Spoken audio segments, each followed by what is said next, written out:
సామా సామా ఎవరు మీది? మైలారం. మైలారం. ఓకే. ఎన్ని ఎకరాలు ఉన్నాయి నీకు? నాకున్నది 20 గుంటలు కౌలు చేసుకుంటాను. కౌలు చేసుకుంటున్నాను. కౌలు రైతులకు పైసలు ఇస్తా అని చెప్పిండు రేవంత్ రెడ్డి. ఇస్తుండా? ఏడ ఇచ్చిండు ఇయ్యలే. ఎన్ని ఎకరాలు ఉన్నాయి మీకు? 20 గుంటలు ఉన్నాయా? 20 గుంటలు. రైతు బంధు పడ్డా మరి? పడ్డది. పడ్డది. తీసుకున్నా నిన్న వేసిండు కదా రేవంత్ రెడ్డి. ఇంకా చెక్ చేసుకోలేదు. చెక్ చేసుకోలేదు. నిన్న వేసిండు మరి పోయి చెక్ చేసుకుంటా తర్వాత చిన్నగా ఏమవుతాను. ఓకే. ఎట్లా ఏం పండిస్తున్నావు మరి ఈసారి? ఈడ ఏది లేదు. పత్తి పెడితే పత్తి పోతా అని, ఇది పెడితే ఇది పోతా అని. ఇంకేమైనా గొర్రెలే పోతలేవు. ఎట్లా మీకు కాలువ నీళ్ళు రాదా ఇటు? ఈ సందుకు రావు, ఈ గడ్డ మొత్తం ఇటు. ఓకే. ఎట్లా ఉంది ఇప్పుడు యూరియా బస్తా దొరకడం కానీ రైతు బంధు కానీ? ఆన్లైన్లో బుక్ చేసుకున్నట్టు యూరియా బస్తాలు చేసుకున్నావు మరి నువ్వు? నేను కౌలు భూమి మీద వాళ్ళు ఇస్తలే. పట్ట ఉండాలి, పాస్బుక్ ఉండాలి. ఇట్లా యూరియా బస్తా కూడా టైంకి దొరకట్లే, రైతు బంధు టైంకి పడతలేదు, వడ్లు కూడా కొంటలేరు. మీకు యాస్ట్ వస్తలేదా? ఏ సిడ యాస్ట్ వస్తా అని బత్తాల కడ లైన్లు బుక్ చేసుడు ఇదంతా సిడ యాస్ట్ వస్తా అని. నాకైతే మంచిగా రేవంత్ రెడ్డి మంచిగా రైతులను రాజును చేస్తున్నా అని చెప్పండు. ఏం చేస్తాడు రాజును? అందరిని మూస్తాడు. ఎందుకు ఒక యూరియా బస్తా వల్లనేనా? పిండి బస్తాల వల్లనే మాకు రైతులకు చేసేది మొత్తం ఇది. అందరం అదే ఏడుపు. కేసీఆర్ ఉన్నప్పుడు ఎట్లా ఉండనే?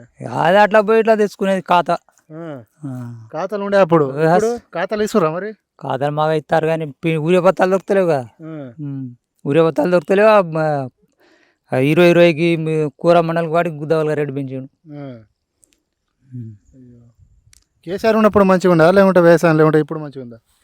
వ్యవసాయం ఎప్పుడైనా గట్టే ఉన్నది. వ్యవసాయం కేసీఆర్ ఉన్నప్పుడు కూడా గట్టే ఉన్నది కానీ పిండి బత్తాలు మాత్రం కుల్లా దొరికేది.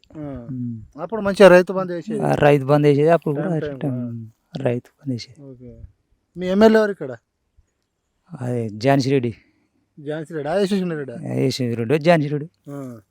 ఎట్లా ఉంది మేడం గారు పనితీరు? ఎట్లా ఉంది? నీ ద్వారా చూడే ఇక ఓటు వేసేసిన గతం ఇంటికాడనే ఉంటాను. కాంగ్రెస్కి వేసినా నువ్వు ఓటు? కాంగ్రెస్కి వేసుకున్నావు. కాంగ్రెస్కి వేసినావు. రేవంత్ రెడ్డి ఏం చెప్పాడు మీకు ఎలక్షన్ ముందు? మాకేం చెప్పాడు? చెప్పుడు బాగానే మంచిగానే చెప్పిండు కానీ ఇప్పుడు అందరికి మూస్తాడు రేవంత్ రెడ్డి. ఇంకేమున్నది? ముంచుతాడా? పక్కా మూస్తాడు అందరు. ఇంకో 5 సంవత్సరాలు ఉంటాడు రేవంత్ రెడ్డి. ఇంకా 2 సంవత్సరాలు ఉండే గగ్గలం ఆయన. ఇంకా 2 సంవత్సరాలు ఉన్నట్టున్నది. ఊర్లో ఏమనుకుంటారులే మామూలుగా పిండి బత్తాల కోసం ఎటు పోయినా మా రైతుల మొత్తం ఒక్కటే లైన్ కట్టుడు అయితే అని ఆన్లైన్లో బుక్ చేసుడుగా పిండి బస్తాల కానీ మస్తు ఈ ఒడ్లు గుంటలు కొను లేదు, మక్కలు కొను లేదు. పోయినసారి కాంగ్రెస్ వేసినావు, ఈసారికి ఎవరికి వేస్తావా? కేసీఆర్కి వేస్తా ఈసారి. ఎందుకు? ఏమవుతుంది మాకు ఈ రైతులకు? మంచిగా సన్న బియ్యం ఇస్తున్నా. సన్న బియ్యం ఏంగానే అయిపోయిందా? ఇంద్రమ్మ ఇల్లు ఇస్తున్నాడ, ఫ్రీ కరెంట్ ఇస్తున్నాడ. ఇచ్చేటోళ్ళకి ఇస్తాడు, పోయేటోళ్ళకి పోతుంది. అది మనకి ఏడా ఇస్తాడు? కాంగ్రెస్ కార్యకర్త నువ్వు ఇప్పుడు? కాంగ్రెస్కి ఇప్పటిదాకా ఓటు వచ్చినా కానీ కాంగ్రెస్కి, కానీ ఇప్పుడు మారుతాయి. మారుతా ఉన్నాం. కేసీఆర్కి ఎత్తావు? కేసీఆర్కి ఎత్తాం.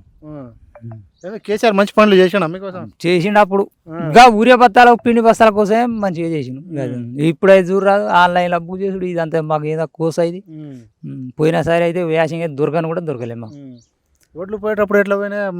అప్పుడు కుల్లా పోయినాయి. ఇప్పుడు ఏ చుక్కలు చూపెట్టిండు మమ్మల్ని. రైతుల్ని మక్కలు కూడా చుక్కలు చూసిన. మంచిగానే ఉన్నారని చెప్తుండే. ఏం మంచిగానే ఉన్నారు. మంచిగా మళ్ళీ సార్ వేస్తారు. మళ్ళా సరే ఇంకా వేయలేమన్నా. ఇక ఆయన కేసీఆర్కి ఎత్తాం. రేవంత్ రెడ్డికి వేయలేం ఈసారి పక్క. ఈసారి మా గ్యాంగ్ మొత్తం అదే కేసీఆర్కి. రేవంత్ రెడ్డి ఏం పాపం చేసిండే? ఏం చేయండి? మా పిండి బస్తాలు నమ్ముకొని ఇంకా 5 సంవత్సరాలు ఉంటాయి. పిండి బస్తాలు ఖుల్లా చేయను, ఆయనకే పోతాం.